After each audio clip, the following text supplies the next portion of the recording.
não atendo só o grupo de miastenia, atendo vários grupos com outras doenças crônicas, como esclerose múltipla, epilepsia, Parkinson, demência, narcolepsia. Então, a minha experiência é voltada para o atendimento de pacientes com doenças crônicas e familiares.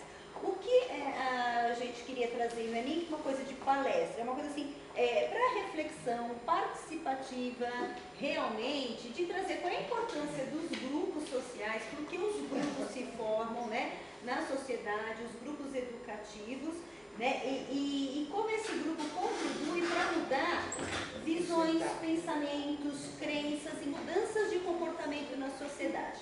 Então, antes da gente começar até a abordar a questão de grupo, né, uma das coisas que fazem com que as pessoas se unirem é lutar contra situações comuns. E pacientes com doenças crônicas, pacientes com alguns tipos de limitações, enfrentam uma coisa na sociedade bastante grave, que é o preconceito. Então, a gente vai começar discutindo um pouco assim, o que é o preconceito na sociedade, tá? E pra gente ver assim, como refletir sobre a questão do preconceito, como lidar com o preconceito, qual a importância do grupo e como o grupo ajuda nisso, tá bom? Então, isso assim, não é uma aula, então assim, vou fazer perguntas, eu quero que vocês, por favor, não é avaliação também, mas assim, é uma participação, tá? Então, para começar, eu queria assim, o que vocês entendem na visão de vocês, o que é preconceito?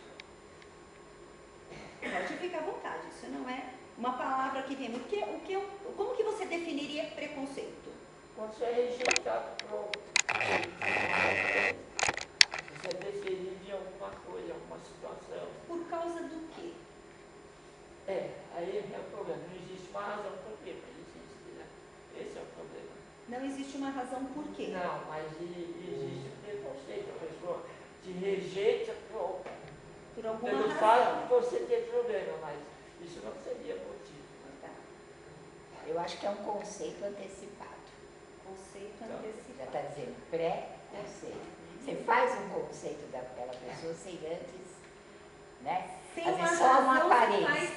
Você olha e já faz um conceito, não é bem por aí, né? O que vocês falaram está corretíssimo com que seja realmente preconceito. Tem uma definição da filósofa Agnes Heller, é uma filósofa húngara, que o que ela traz, né, o preconceito, são todos os juízos provisórios, refutados pela ciência ou por uma experiência cuidadosamente analisada, mas que se conservam inabalados contra todos os argumentos da razão. Então, é justamente isso, é um preconceito, é um juízo provisório. O que o senhor falou, olha, as pessoas têm preconceito, mas não tem, sem razão. Porque, de fato, não tem nada que explique racionalmente por que determinados grupos devam sofrer preconceitos. Mesmo que cientificamente, que a experiência prove que não tem nada que diga que isto é fundamentado numa consenso científico, consenso social de que determinados grupos devam sofrer preconceitos, eles ainda se conservam inabalados. Ou seja, não tem nada que consiga demover a pessoa daquela ideia errônea. Então, isso é um preconceito, tá? A gente estava até discutindo aqui, vamos dar um exemplo, por exemplo, assim, dos vários tipos de preconceito. Contra as mulheres, né?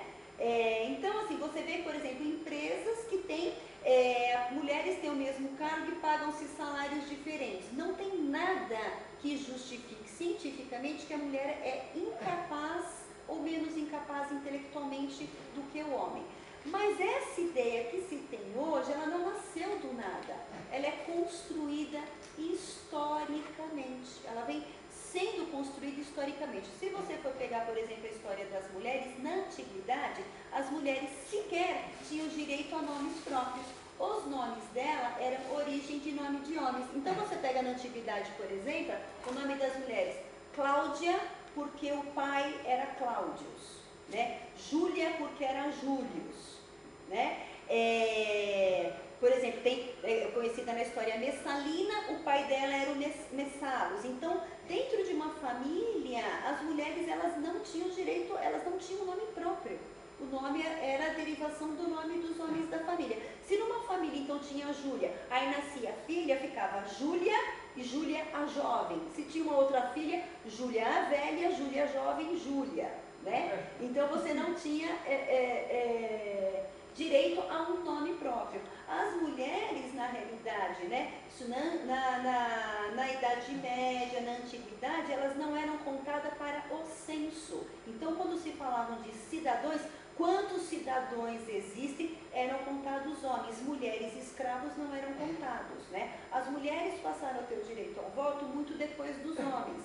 Então, historicamente, o que se atribui hoje a uma incapacidade intelectual da mulher, ela vem historicamente, só que a gente não se dá conta de que isso é um processo histórico na sociedade, como muitos outros tipos de preconceito. Heloísa, eu tinha mais exemplo antes, eu tinha uma dúvida. Pois não. Preconceito é a mesma coisa que discriminação?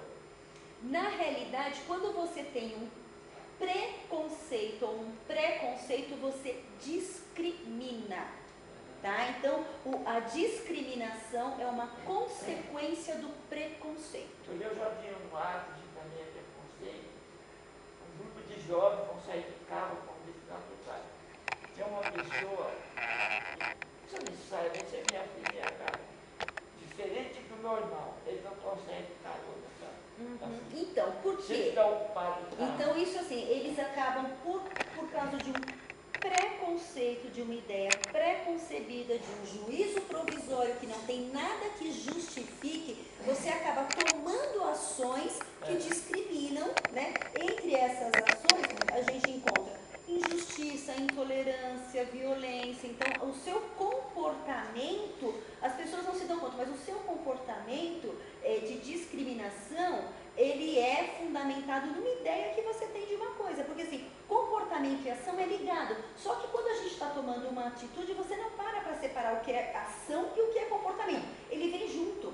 Então, quando você tem determinada ação, você tem um padrão de pensamento que está te levando até aquela ação. Você tem um padrão de pensamento que é construído durante a sua vida. Você tem esses padrões porque você recebe estas informações de dentro da sua família, pelos meios de comunicação na sociedade, e você vai processando isso, você vai elaborando isso, né? Então você tem atitudes discriminatórias.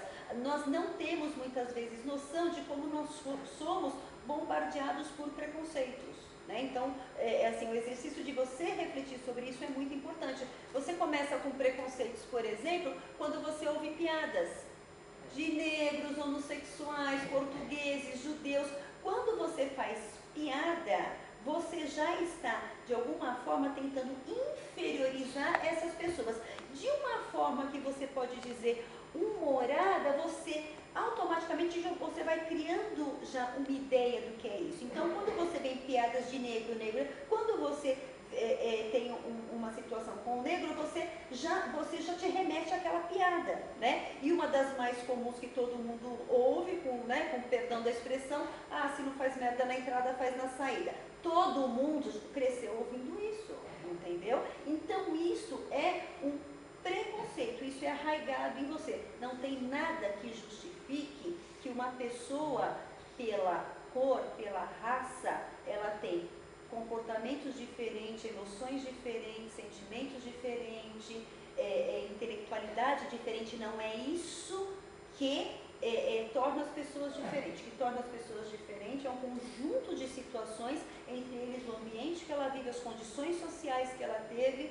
Se nós tivéssemos um processo diferente na história, se nós, né, a maioria das pessoas brancas tivesse sido escravizado na África, com certeza branco estaria sofrendo um tipo de discriminação que o negro sofre. Então a gente não sente na pele, né, o que eles sentem, porque historicamente o nosso povo não foi perseguido, ultrajado.